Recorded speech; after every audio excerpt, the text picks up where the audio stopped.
For today's video, bubuo tayo o gagawa naman tayo ng vanity mirror.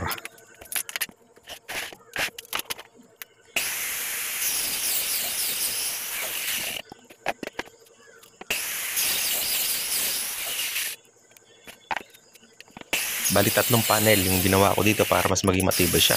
Kung papansin nyo, buo. Ang gagawin ko dito, hindi ko na nga puputol o ikakat para mas maging matibay yung ating gagawing vanity. I-assemble ko lang natin siya ng ayon sa sukat na gusto ng ating kliyente.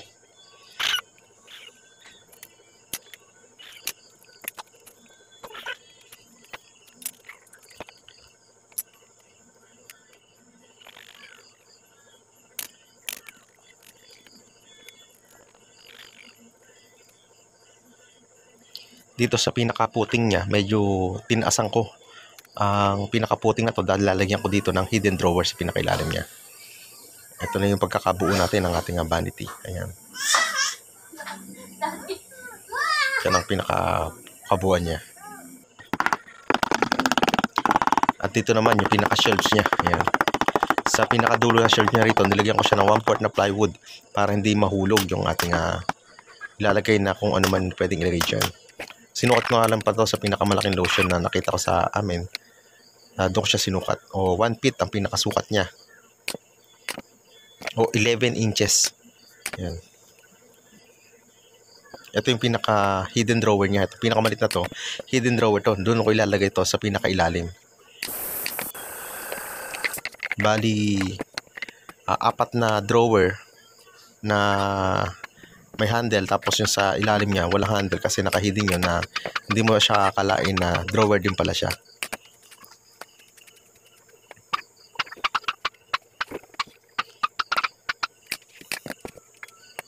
Ito yung pinaka-drawer niya. Ginagawa natin.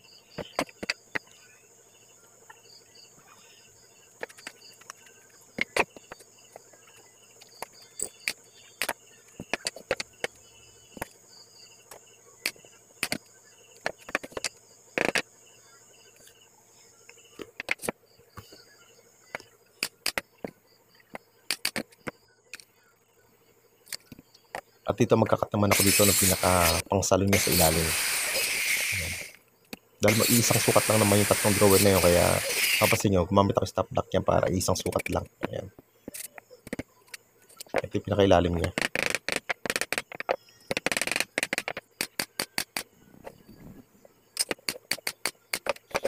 Kailangan eskulado rin siya para hindi tayo mahirapan sa paghila ng ating drawer.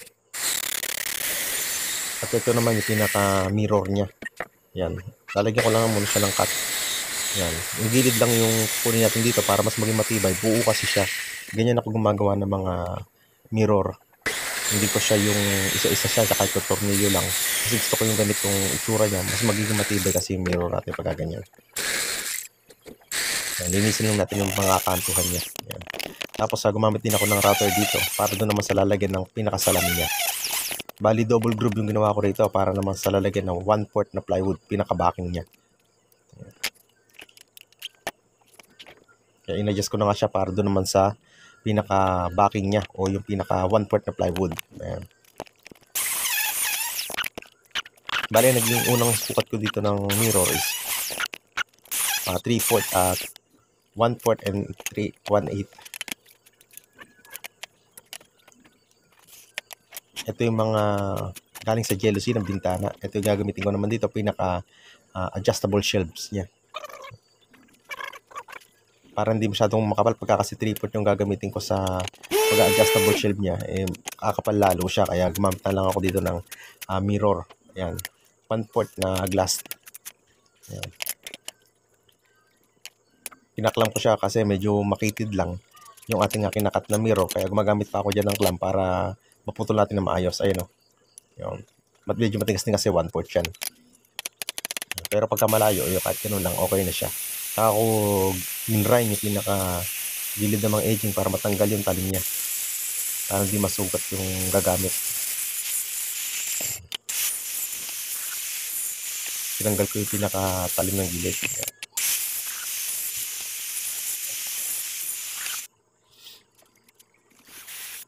Dito naman tayo nagbubutas ako dito ng adjustable shield. Lalagyan ng mga pin.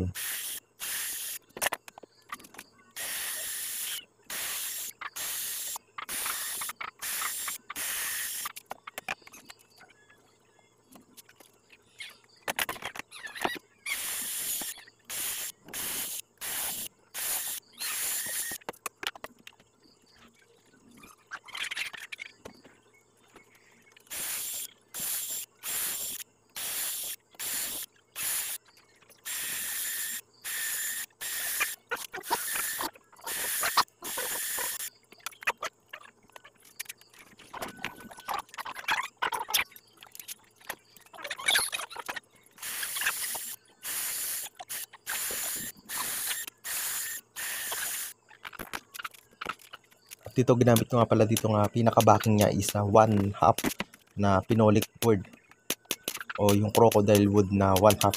Ayan. Para mas maging matatag yung ating ginawang pinaka-vanity na to. Para mas maging matatag siya.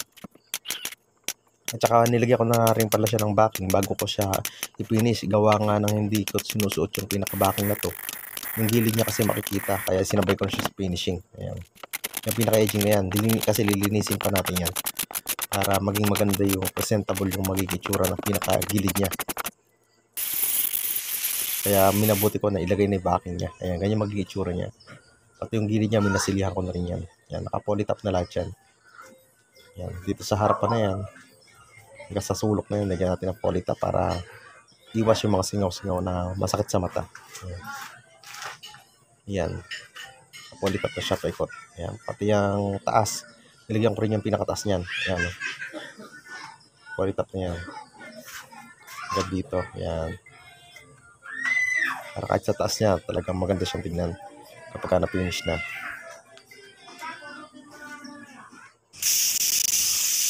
Then after bati yung ating pinaka-polytop na yung masilya, niliha ko na rin siya. Then ito, start na tayo for primer. Ayan. Epoxy primer ang ginagamit ko nga pala ng pang primer dito. Ayan, primer lang natin lahat ng lahat ng yan.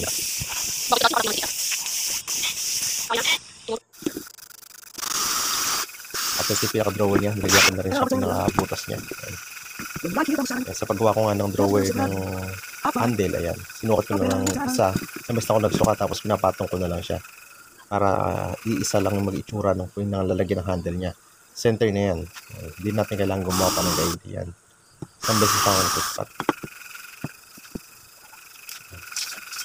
Kaya hindi ako gumagawa ng pinaka-jig ng ating handle. Gawa nga ng iba-iba naman nagiging sukat ang handle natin.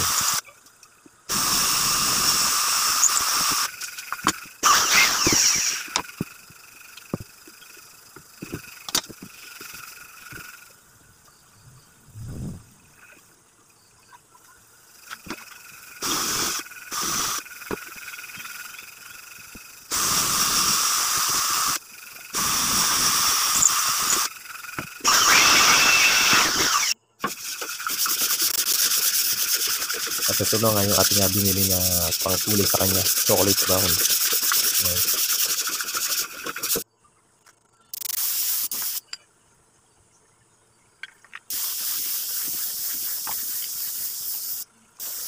Gawin lang natin siya hanggang mga 3 patong para medyo bapal siya. Mas maging matibay yung ating pintura.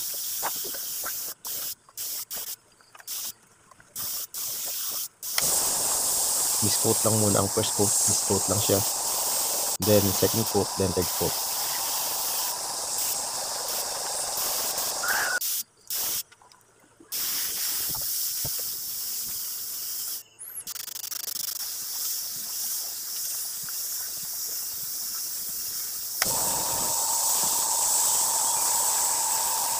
Mapapansin yung talagang miscoat lang siya.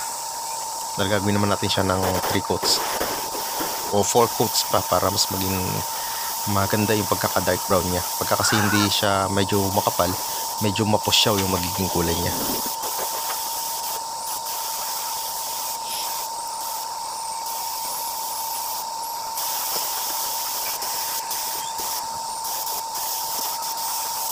Epoxy enamel nga pala ng gilder yung ginamit ko dito. pang pintura sa kanya para makintab na siya at the same time matibay talaga siya.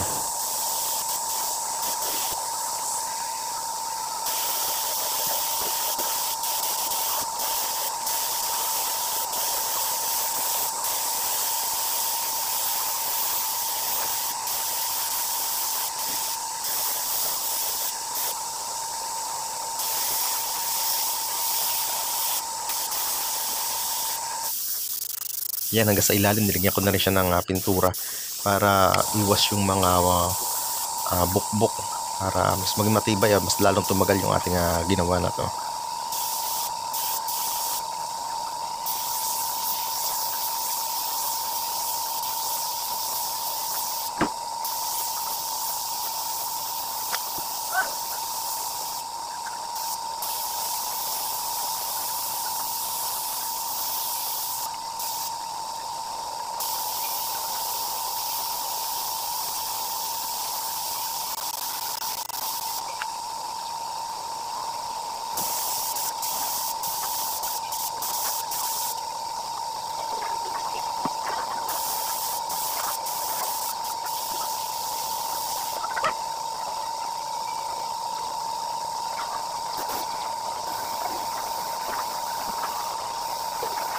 Kaya ako hiniga to para yung pinakailalim na yan tamaan pa rin ng pintura. Yan. Kaya yan ang kaya ako siya hiniga.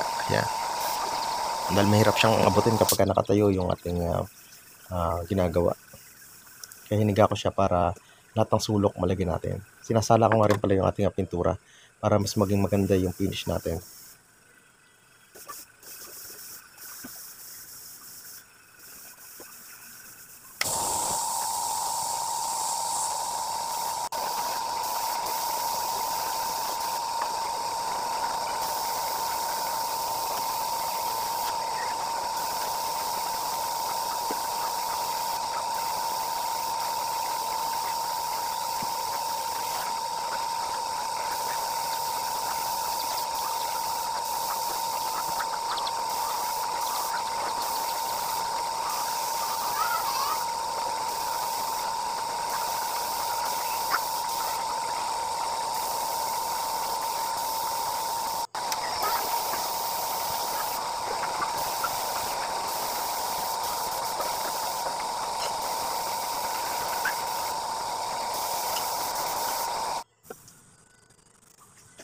Ito, gagawa naman tayo ng pinakaupuan niya rito.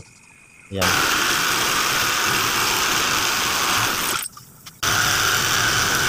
Lagyan ko lang siya ng konting puti para magkaroon ng design.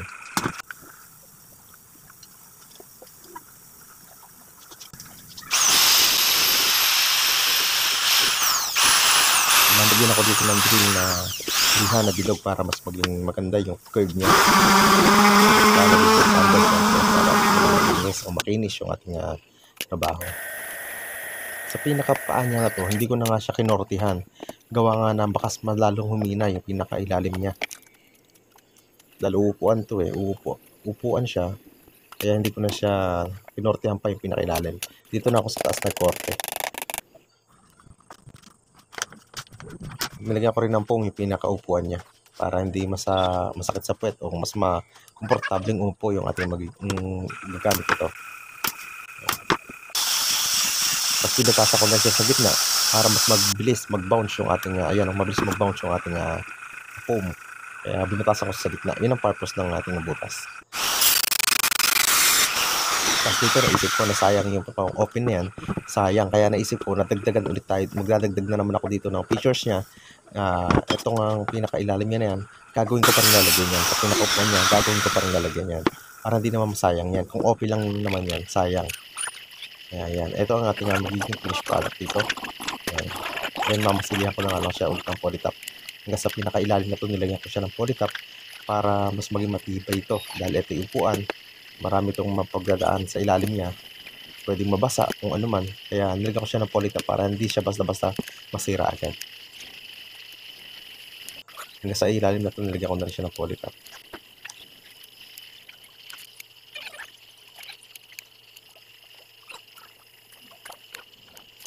Isa sa pinakamahirap na trabaho ng isang painter ay yung pagpipintura o pagliliha. Yan. Ito naman yung pinaka-request ng ating pamangkin na lalagyan daw ng kanyang lipstick. Yan. Medyo naparami ko ng butas dito pero nung pinakita ko sa kanya, kulang pa daw to. So, ganun talaga kadami yung kanyang gagamiting lipstick dito. Kaya, follow na lang natin yung gagawa sa isa pang ganito. Ninreel ko siya, nang taka ko siya, gumawa din ako dito ng liham bilog. Ayan, liliha ko siya para mas maging malinis yung ating butas. Isa-isa yan, kaya medyo madiwara din itong gawan. Kaya after ko maliha yun, ayan, minasilya ko pa rin yung pinakaloob niya.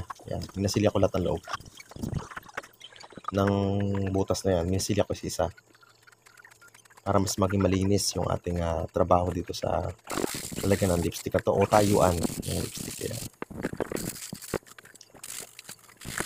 Then syempre liha.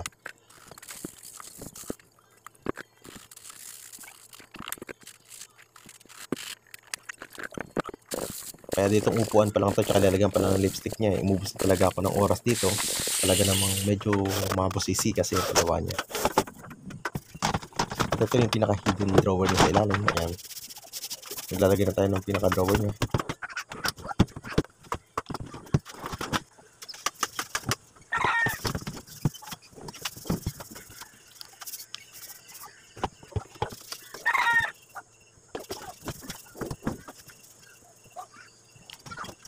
Bali 5 drawer yung ginawa natin, inilagay ko dito.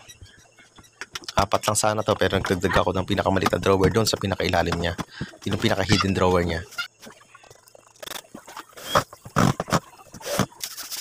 Yan, aluminum black handle yung ginamit ko nga pa ng handle niya rito.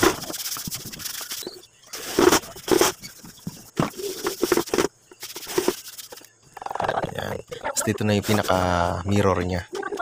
Yan. Hindi pa ako nakakabili ng mirror pero sinukat ko muna siya para pagdating ng mirror o pag nakabili na ako ng mirror, ihasalpak na lang siya.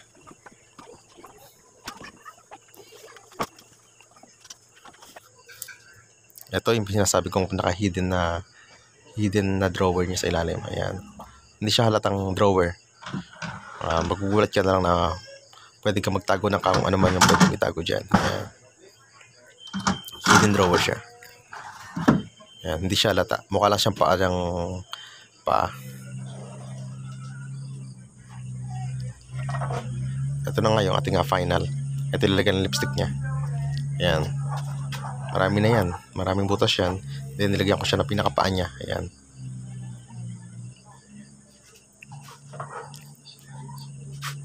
Tapos meron siya adjustable shelf syempre. Yung ating 1/4 na salamin. Ayan. Nai-adjust natin yan kung gusto niyang ibabataas. Depende sa ilalagay niya dyan. Kaya adjustable yung ginawa ko doon. Yan yung big drawer. Ito yung 3 drawer naman.